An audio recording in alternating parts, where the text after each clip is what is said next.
Hello students, welcome to our channel SRBS Learning Online Platform, and now we are starting our new chapter in Geography is Agriculture.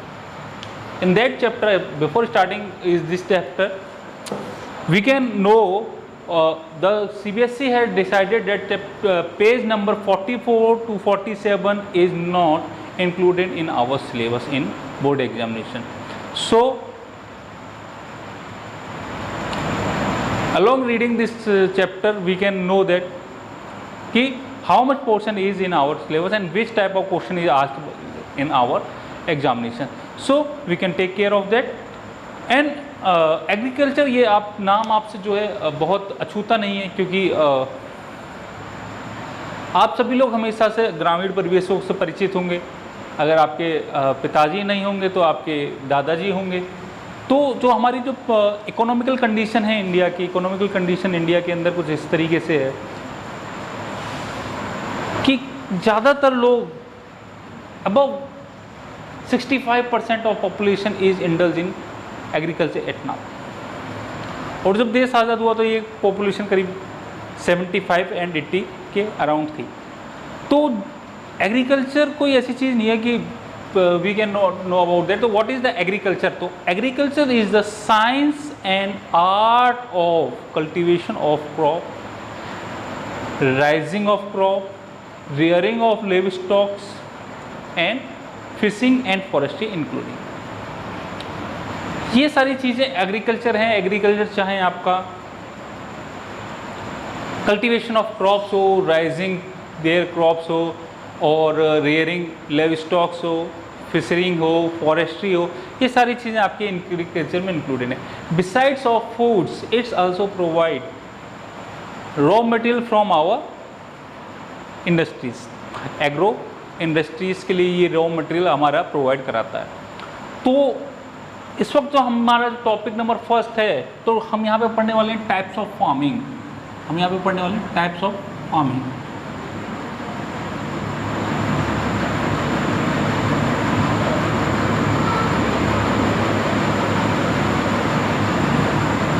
Types of farming के अंदर जब हम पढ़ेंगे तो हमें ये देखना है कि टाइप्स ऑफ फार्मिंग के अंदर किस तरीके के मेथड्स हम लोग यूज़ करते हैं, किस तरीके की प्रोसेस हम लोग यूज़ करते हैं. तो किसी भी टाइप ऑफ फार्मिंग के लिए अगर हम लोगों को यूज़ करना है तो सबसे पहले हमको ये देखना होगा कि किस तरीके पे ये बेस हैं. सबसे पहले ये जो बेस हैं ये फिजिकल एनवायरनमेंट के ऊपर बेस हैं. तो फर्स्ट ऑफ ऑल हमको देखना होगा कि टाइप ऑफ फार्मिंग अगर हमको देखना है तो ये किस चीज़ के ऊपर बेस है. तो फिजिकल एनवायरनमेंट क्या है.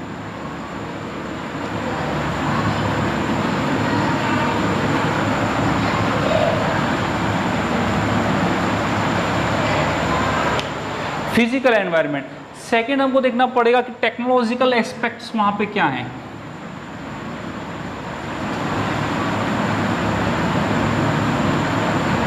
एंड तीसरे नंबर हमको देखना पड़ेगा, third point and the most important is socio cultural activities वहाँ की क्या हैं.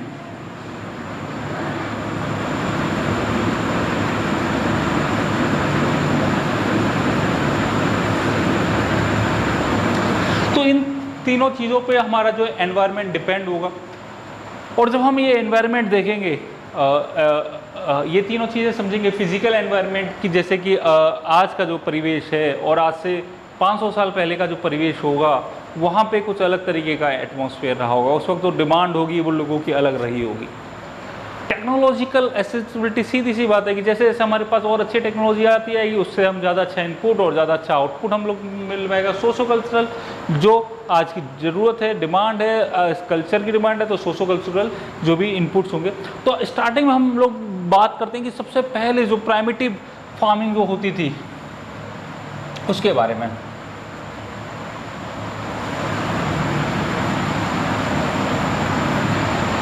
तो हम बात करते हैं प्राइमिटिव सब्सटेंस फार्मिंग की. प्राइमिटिव सब्सटेंस फार्मिंग है क्या? सबसे पहले अगर हमको समझना है तो ये समझना पड़ेगा कि प्राइमिटिव सब्सटेंस फार्मिंग है क्या. What is the primitive substance farming?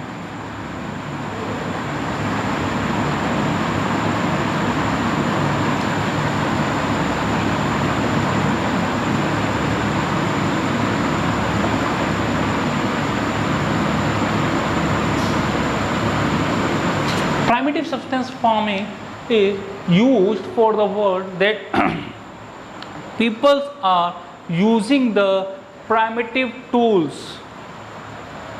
Primitive tools होती थी, प्राइमिटिव टूल्स के साथ साथ फैमिली लेबर या कम्युनिटी लेबर हुआ करती थी। जो अपनी कम्युनिटी है वहाँ की लेबर होगी, फैमिली लेबर होगी, प्राइमिटिव टूल्स होंगे, होगा, डिगिंग स्टिक होगा।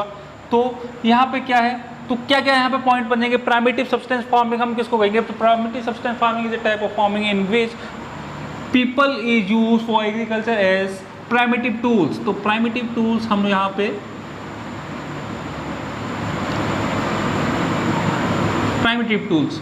अब प्राइमिटिव टूल्स कौन कौन से, प्राइमिटिव टूल्स के लिए हम लोग देखेंगे कि प्राइमिटिव टूल्स हमारा क्या है, हो है, डाउ है एंड डिगिंग स्टिक। ये सारे प्राइमिटिव टूल्स उस वक्त यूज होते थे। साथ में क्या यूज होता था, कम्युनिटी लेबर यूज होता था। कम्युनिटी लेबर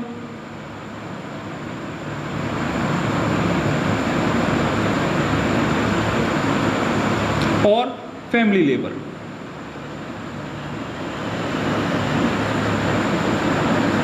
और क्या यूज होता था, कम्युनिटी लेबर यूज होता था, फैमिली लेबर यूज होता था। और क्या होता था, डिपेंड ऑन वेदर। सबसे खास बात ये वो क्या करते थे, depend on whether, on monsoon लिख लो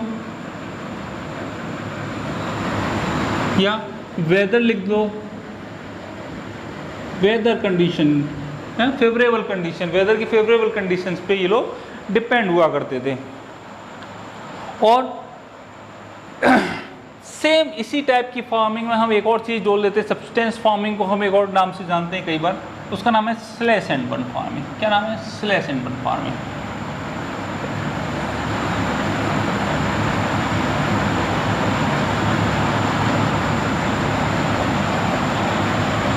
स्लैश एंड बर्न फार्मिंग जो है, ये इस टाइप की जो फार्मिंग है आपकी यूज़ होती है ज़्यादातर आपके नॉर्थ ईस्ट इंडिया के अंदर। नॉर्थ ईस्ट इंडिया के अंदर जो ये यूज़ होती है, तो हमको पता है कि नॉर्थ ईस्ट इंडिया के अंदर क्या है कि बहुत सारी जो है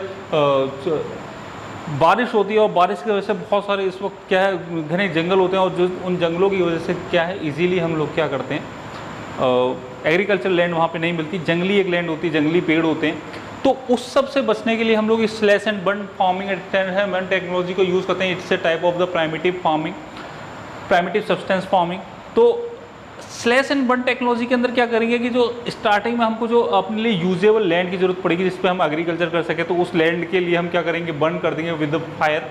उसे फायर से बर्न करने के बाद जो भी उसके पास स्लैश होगा, और स्लैश को हम क्या करेंगे, वो एग्रीकल्चर फील्ड में एज अ फर्टिलाइज़र यूज़ करेंगे, और उस फर्टिलाइज़र की वजह से क्या करेंगे कि 1 या 2 साल हम लोग वहाँ पे फर्टिलाइज़र करेंगे, वहाँ पे एग्रीकल्चर करेंगे। और जब हमारे एग्रीकल्चर वहाँ की जो फर्टिलिटी है कि एक समय बाद थोड़ी धीरे धीरे डिक्रीजिंग होनी चाहिए, डिक्लाइन होनी जाएगी, तो हम उस जगह को छोड़ देंगे और फिर एक नई जगह की तलाश में लग जाएंगे, और वहाँ पे भी फिर सेम ऐसे ही कंटिन्यूस प्रोसेस ये करते रहेंगे। तो it is a type of slash and burn farming.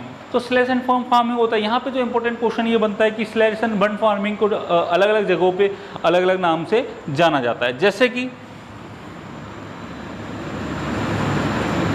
Jhuming.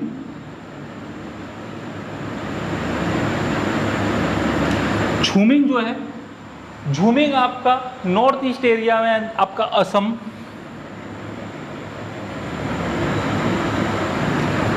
Meghalaya, Mizoram and Nagaland.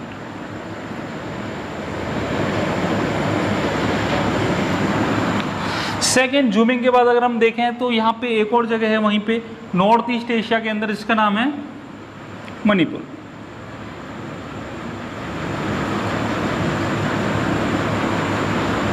Manipur के अंदर इसको कहा जाता है पामला।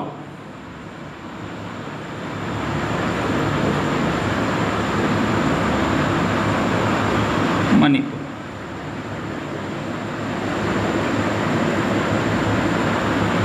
मणिपुर के अंदर पामलाओ के नाम से ये जानी जाती है। फिर सेम ऐसे ही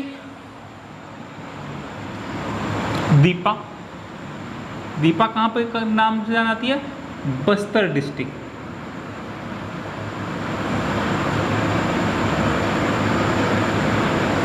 इन छत्तीसगढ़।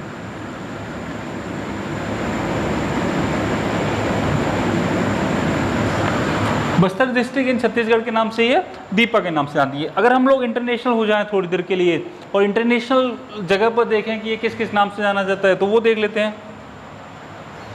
ये मिल्पा नाम से जानी जाती है। Other names in the world के लिहाज से देखें, you can also note down after pausing the video, और this all the things is given your book, so please consider your book while reading this chapter. Okay, अगर हम लोग बात करते हैं तो ये बात करते हैं, अगर हम एनआरआई होते तो ये कहाँ पे जाना जाता है? एनआरआई के लिए मिल्पा, ये आपका Mexico and Central America.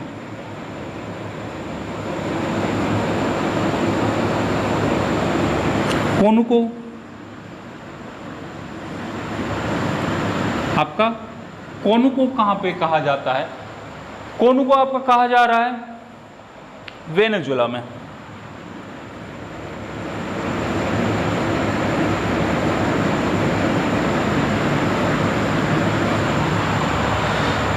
Milpa हो गया, फिर लदांग हो गया आपका,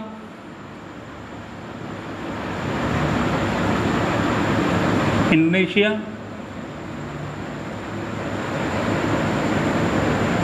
मसोलो हो गया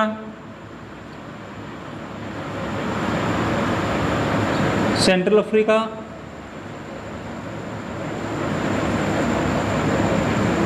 रे हो गया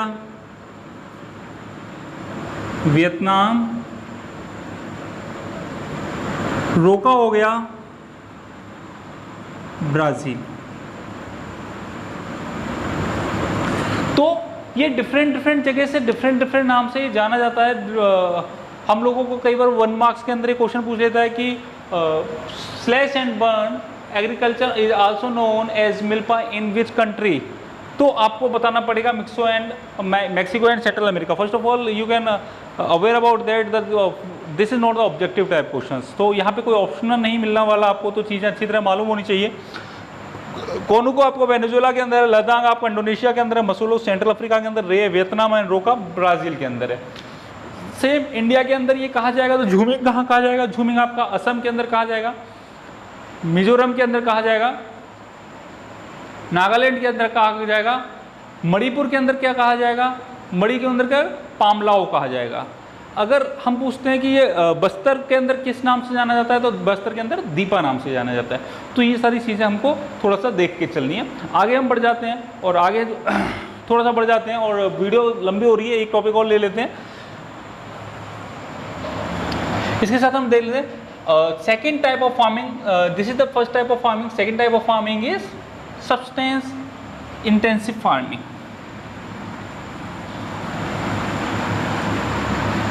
जैसे प्राइमिटिव इंटेंसिव फार्मिंग थी, ये है सब्सटेंस इंटेंसिव फार्मिंग। तो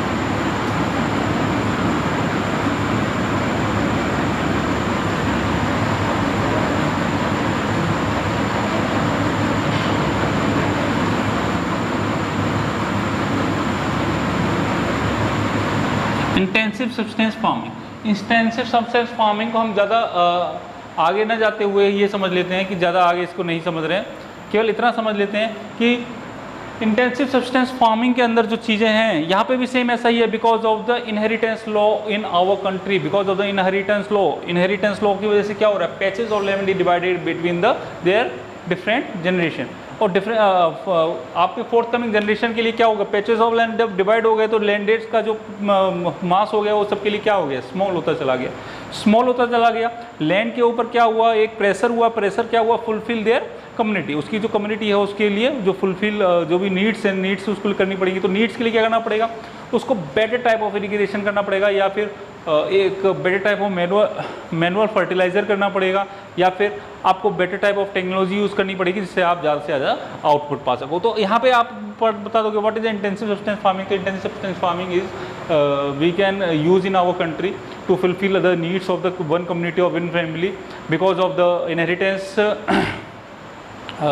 law in our country, the patches of land is divided between among their families, and they have to depend on the special specific land, and so they are using they want to get more output from that land by using the latest technology और irrigation method और okay तो हम यहाँ पे छोटी छोटी चीज़ डाल देते हैं बाय यूजिंग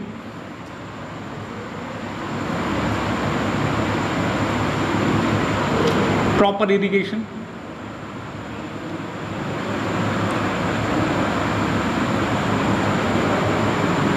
प्रॉपर इरिगेशन के बाद क्या हमको क्या करना है, और साथ में प्रॉपर इरिगेशन तो करना ही करना है, और क्या करना है, फर्टिलाइजर,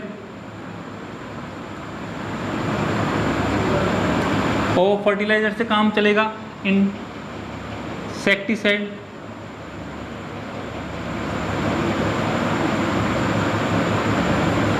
इंसेक्टिसाइड्स,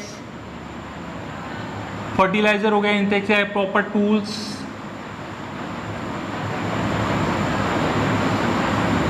ये सारी चीज़ें हम यहाँ पे देखते हैं। ठीक है, ये वीडियो जो है काफ़ी लंबा हो रहा है, तो आज के लिए इतना ही काफ़ी है। फिर आगे की कॉमर्शियल टाइप ऑफ फार्मिंग हम इसमें आगे पढ़ेंगे। ये जो था बाकी आप इसको कंटिन्यू देखते रहिए। ये हमारा पार्ट फर्स्ट था, this is part first, and part second is coming soon. So keep watching our channel SRBS online learning platform. Thank you.